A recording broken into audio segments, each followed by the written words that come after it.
আমরা শিখেছি সা, তারপরে শিখলাম ভ্যাল, তারপর শিখলাম জ। আপনাদের হোমওয়ার্কস থাকবে, এগুলো লিখতেও হবে প্রত্যেকটাই, যেভাবে বইয়ে দেওয়া আছে ঠিক সেভাবেই, এবং উচ্চারণটা ঠিক মতো করতে হবে। অডিও ক্লিপস করে আমার কাছে পাঠিয়ে দিতে হবে। এই যে নিচে দেখবেন, এটা কিন্তু লাল বক্স, যেটা এলোমেলো করে দেওয়া আছে। এই যে জ জবর জ, জ জবর জ, ভ্যাল জবর দ্য, সা জবর স্যা, জ জবর জ। নিচের লাইনে সা জবর স্যা, ভ্যাল জবর দ্য, সা জবর স্যা, জ জবর জ, সা জবর স্যা। ঠিক আছে। আবার নিচের যে বক্সটা, এখানে বিগত লেসনগুলোকে রিভিউ করা আছে।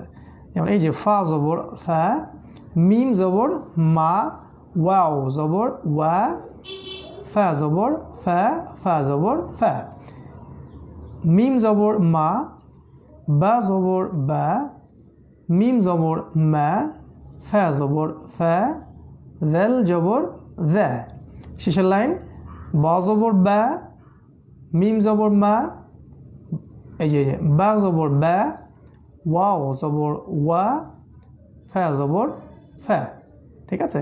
এইভাবে দ্রুত পড়ার চেষ্টা করতে হবে এবং অক্ষরগুলো দেখেই চেনার চেষ্টা করতে হবে। তো আজকে আমাদের লেসন থাকবে 10, 11, 12, 13, 14, 15, এই 6টা পৃষ্ঠা। 10 থেকে নিয়ে 15 পৃষ্ঠা পর্যন্ত যা পড়ালাম, আমরা মোটামুটি 7টা অক্ষর শিখে ফেলেছি আলহামদুলিল্লাহ, মাশাআল্লাহ। একটা আমার হচ্ছে বা, তারপরে মিম, তারপরে ওয়াও, তারপরে হলো ফা। এই 4টা ঠোঁটের সাথে সম্পৃক্ত।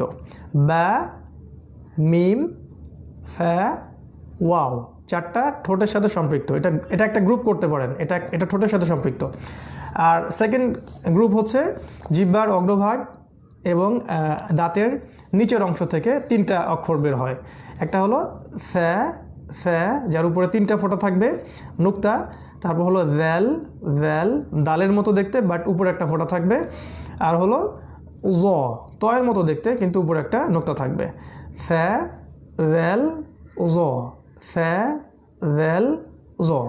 এবং এগুলোর উপর জবর দিলে কি হয় আমরা শিখলাম, এগুলো এলোমেলো করে শিখলাম, এগুলো ট্রান্সফরমেশন শেপ শিখলাম, এবং 15 পৃষ্ঠা পর্যন্ত আমরা কমপ্লিট করলাম। আপনাদের ডিউটি থাকবে, হোমওয়ার্ক থাকবে, এগুলো অডিও আকারে রেকর্ড করা, সুন্দর উচ্চারণ হচ্ছে কিনা, এবং খাতার মধ্যে অবশ্যই বইয়ে যেমন করে দেওয়া আছে ঠিক সেভাবেই খাতায় অক্ষরগুলোকে লিখতে হবে, এবং লেখাগুলোকে ইমেজ আকারে আমার কাছে পাঠাবেন, আর অডিও ক্লিপসটা আপনি ইনবক্সে আমাকে দিবেন। ইনশাল্লাহ আমরা চেষ্টা করছি যে মহিলা এবং পুরুষের গ্রুপ আলাদা করার জন্য, যাতে করে প্রাইভেসি এবং পর্দাটা আরও ভালো করে মেনটেন করা যায়। তবে আমরা আশা করছি যে এখানে আমরা সবাই যেহেতু কোরআন শিখতে এসেছি, এখানে আমাদের কারো ভিতরে কোনো রকমের শয়তানি ওয়াসওয়াসা যেন আল্লাহ পাক স্থান না দেন, আমরা এই দোয়া করব। তো আজকে এই পর্যন্তই ক্লাস শেষ করছি ইনশাল্লাহ। তিলাওয়াতের ক্লাসটা শেষ করার আগে আমরা ছোট্ট একটা হাদিস আপনাদের সাথে শেয়ার করতে চাই, যেটা রাসূলুল্লাহ সাল্লাল্লাহু আলাইহি ওয়াসাল্লামের সুন্নাহ থেকে সাব্যস্ত, সহিহ সুন্নাহ থেকে সাব্যস্ত। আমি একটা দোয়া আপনাদেরকে শিখাতে চাচ্ছি। এই দোয়াটা আপনারা সবাই মুখস্থ করার চেষ্টা করবেন। এই দোয়াটা যে ব্যক্তি সকালে এবং সন্ধ্যায় কমপক্ষে 3 বার করে পাঠ করে, ইনশাআল্লাহ তাআলা দৃশ্য বা অদৃশ্যের কোনো অনিষ্ট বা ক্ষতি আল্লাহর হুকুম ছাড়া তার কোনো ক্ষতি করতে পারবে না ইনশাআল্লাহ তাআলা। স্পেশালি এখন আমরা যে সময়গুলো পার করছি, এখন আমাদের এই দোয়াগুলো খুব বেশি দরকার। দোয়াটা খুব সংক্ষিপ্ত, খুব ছোট, আমরা আশা করছি আপনারা মুখস্থ করতে পারবেন। আমার সাথে রিপিট করবেন। দোয়াটা হচ্ছে আউযু বি কালিমাতিল্লাহি তাম্মাতি মিন শাররি মা খালাক। খুব ছোট্ট একটা দোয়া, আউযু বি কালিমাতিল্লাহি তাম্মাতি মিন শাররি মা খালাক। মিন শাররি মা খালাক সূরা ফালাকের মধ্যেই আছে। আর সামনের অংশটুকু হচ্ছে আউযু বিকালিমাতিল্লাহি তাম্মাতি, আউযু বিকালিমাতিল্লাহি তাম্মাতি মিন শাররি মা খালাক।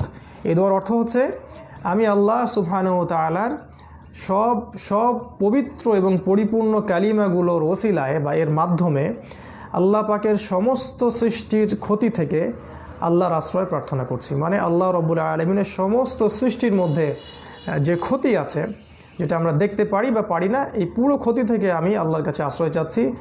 রাসূল সাল্লাল্লাহু আলাইহি ওয়াসাল্লাম বলেছেন এই দোয়াটা যে ব্যক্তি পাঠ করবে সেখান থেকে লিভ করা পর্যন্ত কোনো কিছুই তার কোনো ক্ষতি করতে পারবে না। ইনশাআল্লাহ কোনো জাদু তার উপর কাজ করবে না। ইনশাআল্লাহ কোনো জিন, কোনো বানটোনা, কোনো কুফরি কালাম, কোনো সাপ বিচ্ছু, কোনো ইনশাআল্লাহ কোনো ভাইরাস, কোনো দৃশ্যমান ক্ষতি বা অদৃশ্য কোনো ক্ষতি ইনশাআল্লাহ তাআলা এই ক্ষতিগুলো তাকে স্পর্শ করবে না। আল্লাহ পাক তাকে হেফাজত করবেন ইনশাআল্লাহ। এই দোয়াটা মুখস্থ করে নেব ইনশাআল্লাহ, এবং সকালে সন্ধ্যায় মিনিমাম 3 বার করে পড়ব, এবং যখন তখন এই দোয়াটা পড়া যায়। স্পেশালি আমরা যখন এমন কোনো জায়গায় যাই যখন আমরা ইনসিকিউর ফিল করি তখন এই দোয়াটা পড়তে পারি, আউযু বিকালিমাতিল্লাহি তাম্মাতি মিন শাররি মা খালাক। তো আজকের ক্লাস আমরা এই পর্যন্ত শেষ করছি। 15 নম্বর পেজ পর্যন্ত আপনাদের কাজ আপনারা করবেন ইনশাআল্লাহ আযজা ওয়া জাল। আমরা শেষ করার আগে দোয়া পড়ছি, সুবহানাকা আল্লাহুম্মা ওয়া বিহামদিকা আশহাদু আল্লা ইলাহা ইল্লা আনতা আস্তাগফিরুকা ওয়া আতুবু ইলাইক। আসসালামু আলাইকুম ওয়া রাহমাতুল্লাহ। ইনশাআল্লাহ 3:30 আমি টাইম দিয়েছিলাম। ইনশাআল্লাহ 3:40 থেকে আমাদের অনুবাদের ক্লাসটা শুরু হবে আজকে থেকেই। আপনারা যারা অনুবাদ শিখতে চাচ্ছেন এবং আরবি ব্যাকরণ ভাষা শিখতে চাচ্ছেন তারা নেক্সট ক্লাসটা অ্যাটেন্ড করবেন ইনশাআল্লাহ তাহলে। আমরা একটা ব্রেক নিচ্ছি ইনশাআল্লাহ, আবারও 3:30টার পরে আমরা আবার লাইভে আসি ইনশাআল্লাহ। আসসালামু আলাইকুম ওয়া রাহমাতুল্লাহি ওয়া বারাকাতুহু। জাযাকুমুল্লাহু খায়রান, আহসানুল জাযা। আল্লাহ পাক সবাইকে সুস্থ রাখুন, ভালো রাখুন, নিরাপত্তা দান করুন। আল্লাহুম্মা আমিন। আসসালামু আলাইকুম ওয়া রাহমাতুল্লাহ।